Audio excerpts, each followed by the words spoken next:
I still can't get that final lap out of my head. That finish. That's exactly why we love superspeedway racing, and at the same time, why it can drive us absolutely insane.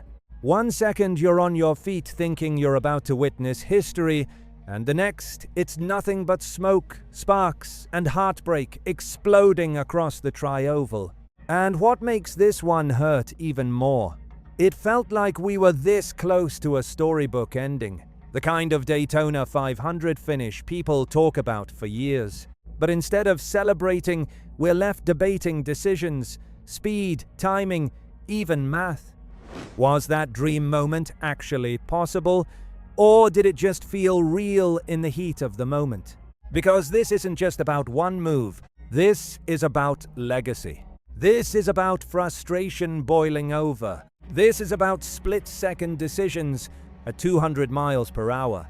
And now, the entire NASCAR garage is divided on what really would have happened. If you're a true NASCAR fan, you already know moments like this can define an entire season. Before we break it all down, make sure you hit that like button and subscribe to NASCAR Nation Report. We're building a real community of die-hard fans, and we're pushing toward 5,000 subscribers.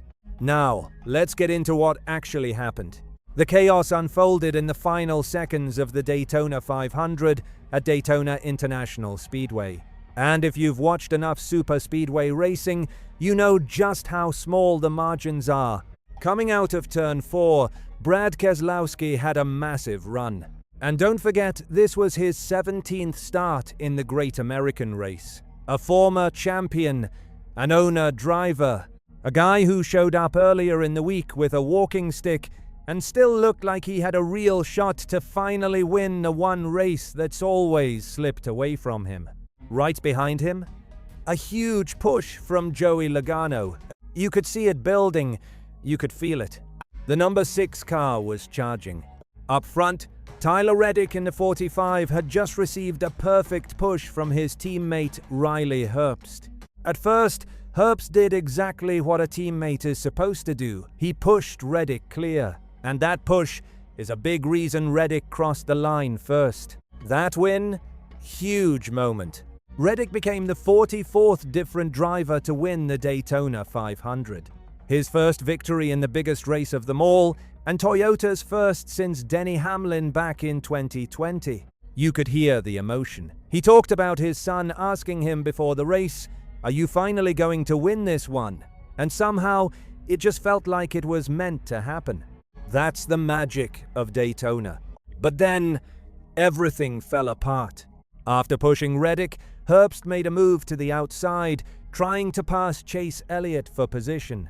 The problem? Keselowski was already there with a full head of steam and a real shot, maybe even at the win. Herbst moved from the bottom all the way up the track to block. Contact.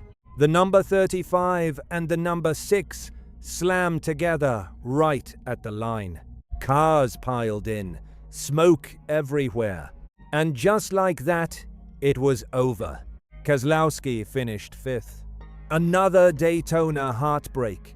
And he didn't hold back. He said Herbst wrecked me out of nowhere for no reason. Called it one of the dumbest moves he'd ever seen. Said there was no chance that block was going to work, and all he wanted was the opportunity to see if he could catch the 45. That's the key word. Opportunity. Because right now, Keselowski is stuck in a 6-0 race winless streak. His last victory came back in 2024 at Darlington. Every close call hurts more when you're in a drought like that. And Daytona? That's the one that could have changed everything. But then comes the other side of the argument. On his podcast, Denny Hamlin stepped in and said, "Not so fast." According to Hamlin, fans are living in fairy tale land if they think Keselowski was going to win. And he brought the numbers to back it up. He said the number 6 car was running about 192 miles per hour, while the 45 was around 188.5. Sounds like an advantage, right? But the gap? About 4 car lengths. Distance to the finish? Roughly 200 yards. Hamlin's argument was simple. Do the math. Keselowski might have gotten alongside Elliott, but he wasn't getting all the way to Reddick.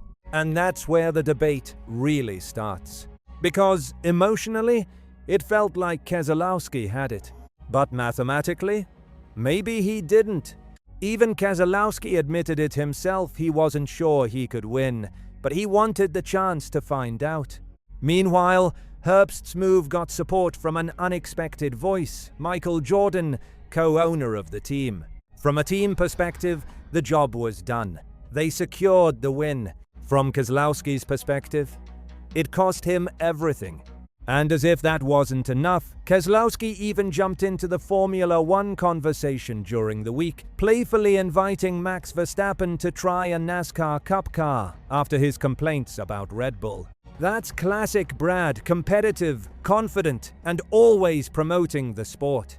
Now he heads into the next race, still chasing that win, still chasing that Daytona 500 trophy. And now, with the entire garage debating whether he ever had a real shot.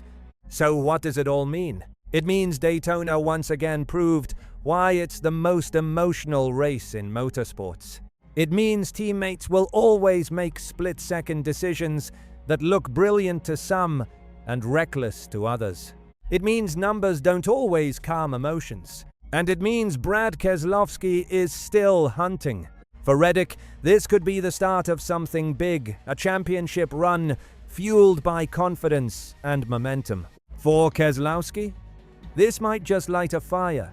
And if you know anything about veteran drivers, that kind of fire can be dangerous. So now I want to hear from you. Did Brad Keselowski really have a shot at winning?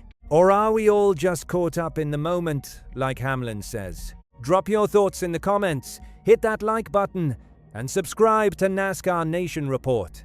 Because if Daytona taught us anything, it's that every inch matters. And this season, it's going to be wild.